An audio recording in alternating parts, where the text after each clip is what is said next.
اعوذ باللہ من الشیطان الرجیم بسم اللہ الرحمن الرحیم سورۃ البقرہ آیت نمبر 61۔ وَإِذْ قُلْتُمْ يَا مُوسَى لَن نَّصْبِرَ عَلَىٰ طَعَامٍ وَاحِدٍ فادع لنا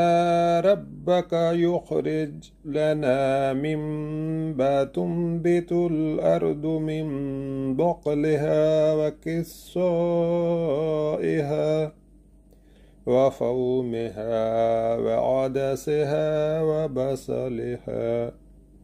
قال أتستبدلون الذي هو أدنى بالذي هو خير اهبطوا مصرا فإن لكم ما سألتم وضربت عليهم الذلة والمسكنة وباءوا بغضب من الله ذلك بأنهم كانوا يكفرون بآيات الله ويقتلون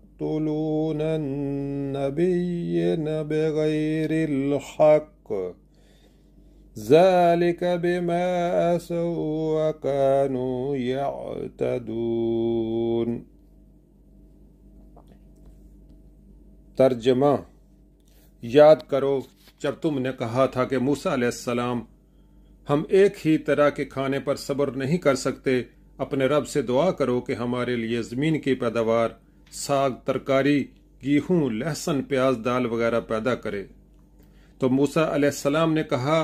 کیا ایک بہتر چیز کے بجائے تم ادنا درجے کی چیزیں لینا چاہتے ہو؟ اچھا، کسی شہری آبادی میں جا رہو، جو کچھ تم مانگتے ہو وہاں مل جائے گا۔ آخر کار نوبت یہاں تک پہنچی کہ ذلت و خواری اور پستی و بدحالی ان پر مسلط ہو گئی اور وہ اللہ کے غضب میں گر گئے۔ یہ نتیجہ تھا اس کا کہ وہ اللہ کی آیات سے کفر کرنے لگے اور پیغمبروں کو ناحق قتل کرنے لگے۔ یہ نتیجہ تھا ان کی نافرمانیوں کا اور اس بات کا کہ وہ حدود شرع سے نکل جاتے تھے۔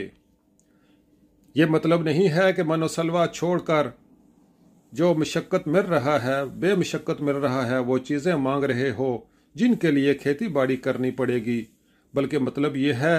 کہ جس بڑے مقصد کے لیے یہ شہرہ نوردی تم سے کرائی جا رہی ہے، اس کے مقابلے میں کیا تم کو کام و دہن کی لذت اتنی مرغوب ہے کہ اس مقصد کے چھوڑنے کے لیے تیار ہو اور ان چیزوں سے محرومی کچھ مدت کے لیے بھی برداشت نہیں کر سکتے۔ آیات سے کفر کرنے کی مختلف صورتیں ہیں، مثلا ایک یہ کہ خدا کی بھیجی ہوئی تعلیمات میں سے جو بات اپنے خیالات و خواہشات کے خلاف پائی، اس کو ماننے سے صاف انکار کر دیا۔ دوسرے یہ کہ ایک بات کو یہ جانتے ہوئے کہ خدا نے فرمائی ہے، پوری ڈہٹائی اور سرکشی کے ساتھ اس کے خلاف ورزی کی اور حکم الہی کی کچھ پرواہ نہ کی۔ تیسرے یہ کہ ارشاد الہی کے مطلب و مفہوم کو اچھی طرح جاننے اور سمجھنے کے باوجود اپنی خواہش کے مطابق اسے بدل ڈالا۔ بنی اسرائیل نے اپنے اس جرم کو اپنی تاریخ میں خود تفصیل کے ساتھ بیان کیا ہے۔ مثال کے طور پر ہم بائبل سے چند واقعات یہاں نقل کرتے ہیں۔ حضرت سلیمان علیہ السلام کے بعد جب بنی اسرائیل کی سلطنت تقسیم ہو کر دو ریاستوں یروشلم کی دولت یہودیہ اور سامریہ کی دولت اسرائیل میں بٹ گئی، تو ان میں باہم لڑائیوں کا سلسلہ شروع ہوا اور نوبت یہاں تک آئی کہ یہودیہ کی ریاست نے اپنے ہی بھائیوں کے خلاف دمشق کی آرامی سلطنت سے مدد مانگی۔ اس پر خدا کے حکم سے حنانی نبی نے یہودیہ کے فرما بروا آسا کو سخت تنبیہ کی، مگر آسا نے اس تنبیہ کو قبول کرنے کے بجائے خدا کے پیغمبر کو جیل بھیج دیا۔ حضرت الیاس علیہ السلام نے جب بال کے پرستش پر یہودیوں کو ملامت کی اور از سر نو توحید کی دعوت کا سور پھونکنا شروع کیا، تو سامریہ کا اسرائیلی بادشاہ اخی اب اپنی مشرک بیوی کی خاطر ہاتھ دھو کر ان کی جان کے پیچھے پڑ گیا،